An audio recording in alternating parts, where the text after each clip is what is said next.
स्वागत है आप सभी का जीटीवी इंडिया न्यूज पर। सहारनपुर जनपद में समाजवादी पार्टी ने नगर निकाय चुनाव से पहले नए जिला अध्यक्ष का ऐलान किया है। समाजवादी पार्टी वैसे तो गुटबाजी के लिए जानी जाती है, गुटबाजी बड़ी समाजवादी पार्टी में रहती है, लेकिन पिछले दिनों समाजवादी पार्टी को सभी जो नेता हैं समाजवादी पार्टी के सहारनपुर जनपद के सभी नेताओं को एक प्लेटफॉर्म पर लाने का काम किया था। चौधरी मझाई राणा जी ने और मीटिंग की और नए जिला अध्यक्ष के नाम पर चर्चा की। तो इनसे जानकारी हासिल करेंगे। उसके बाद भी कई नेता उसमें मौजूद नहीं रहे, तो जानेंगे कि क्या कारण रहा, क्यों नेता नहीं आ पाए। सबसे पहले तो राणा जी आपका स्वागत है। बहुत बहुत धन्यवाद आपका और आपके चैनल का और आपके तमाम साथियों का। राणा जी, समाजवादी पार्टी के आप सबसे सीनियर नेता हैं जिले में, और आप कहीं ना कहीं ये प्रयास करते रहते हैं कि समाजवादी पार्टी एकजुट रहे, लेकिन उसमें आप काफ़ी हद तक सफल भी हुए हैं। लेकिन जो जिला अध्यक्ष का अभी नए जिला अध्यक्ष बनाए चौधरी अब्दुल वाहिद जी, उनका चयन होने के बाद आपकी पार्टी के दो विधायक हैं जिले में, एक उमर अली खान जी, एक आसू मलिक जी। जब मीटिंग हुई तो उमर अली खान जी वहाँ पर मौजूद नहीं थे। देखो, जहाँ तक आपका कहना है, मैं स्पष्ट तौर से एक बात बता देना चाहता हूँ कि ऐलान होने से पहले हर आदमी को अपने विचार रखने का राष्ट्रीय अध्यक्ष जी के सामने आज़ादी है।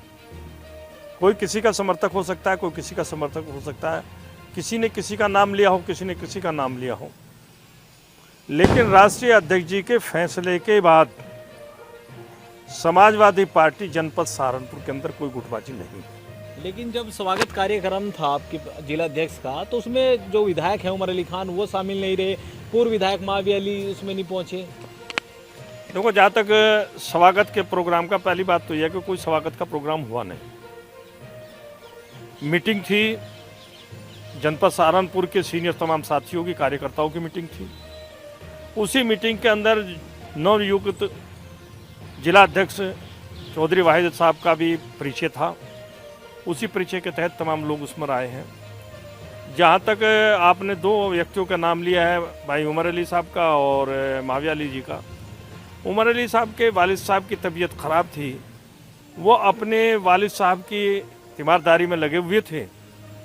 जो भी फैसला हुआ, उमर अली साहब उस रोज़ लखनऊ के अंदर मौजूद थे। मैं तो लखनऊ के अंदर मौजूद भी नहीं था, लेकिन जिस तरीके का फ़ोटो सेशन हुआ है, तमाम लोगों की सहमति के आधार पर ही जिला अध्यक्ष बनाया गया है। तो उमर अली का कोई मतलब ही नहीं बैठता कि उनके कोई दूसरा विचार हो।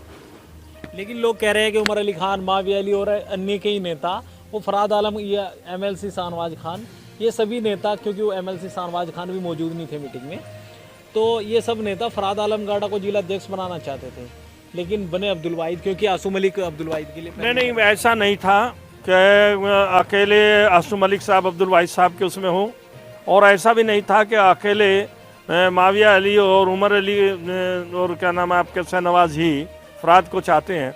और भी दूसरे लोगों के भी नाम वहाँ पर चर्चा में आए थे। मांगेराम कश्यप का भी नाम चर्चा के अंदर आया था, और भी दूसरे लोगों के भी नाम चर्चा के अंदर आए थे।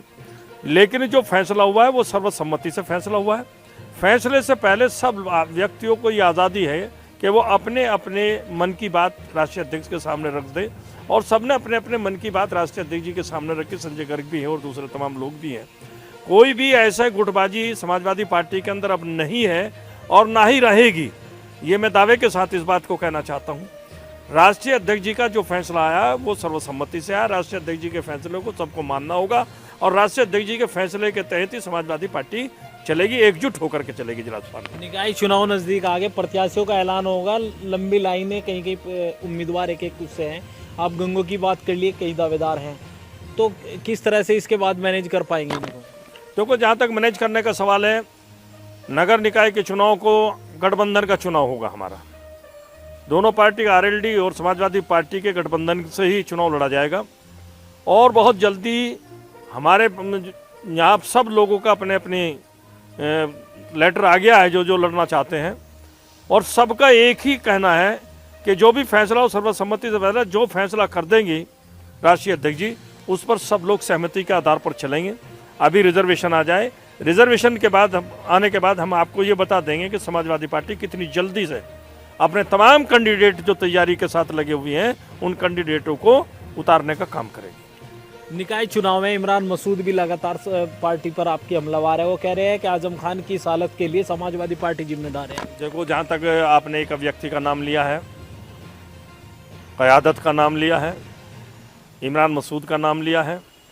इमरान मसूद तो एक ऐसा हास्यास्पद स्थिति में राजनीति के अंदर पहुंच गया है कि वो जहां जा रहा है उसके साथ 5, 7, 10 बाइट लेने वाले लोग रहते हैं। वो जब मिलकर के बाहर निकलता है तो वो अपनी बात कह देता है उनके सामने कि मैं आज फला मौलाना से मिला, मैं आज फला मौलाना से मिला, आज मैं फला मौलाना, लेकिन ये बताने का काम नहीं करता कि मौलाना ने क्या कहा। मौलाना तो उससे सवाल पूछ रहे हैं। क्या मान्यवर, आप ये बताइए कि जब कांग्रेस पार्टी के अंदर थे तब आप क्या बोलते थे? जब आप कांग्रेस पार्टी छोड़ रहे थे तब आपने क्या बोला था कि एकमात्र पार्टी पूरे उत्तर प्रदेश के अंदर, पूरे हिंदुस्तान के अंदर समाजवादी पार्टी है जो सांप्रदायिक से लड़ सकती है। आज आपने समाजवादी पार्टी छोड़ दिया, आप कहते हैं कि एकमात्र पार्टी बहुजन समाज पार्टी है, तो तुम कहीं ठहरोगे? ये बताइए, कल तुम ये बात बोल रहे थे, आला हजरत के पास गए थे बरेली, और बरेली में आला हजरत ने यही सवाल उनसे कहा है क्या मैं आपको अब की बात को सच मान लूं या पुरानी पहली बातों को सच मान लूं? जो आप बोल रहे थे कि वोट तो देते हैं मुसलमान होने के नाते से, और वोट चला जाता है भारतीय जनता पार्टी के पास। जब 370 की लड़ाई हो रही थी तब मायावती कहाँ थी? ये आप नहीं बताया, हमें तो पता नहीं था कहाँ थी कहाँ नहीं थी। जब 3 तलाक का मामला चल रहा था तब मायावती भारतीय जनता पार्टी के पाले में खड़ी हुई थी, ये भी आप नहीं बताया है।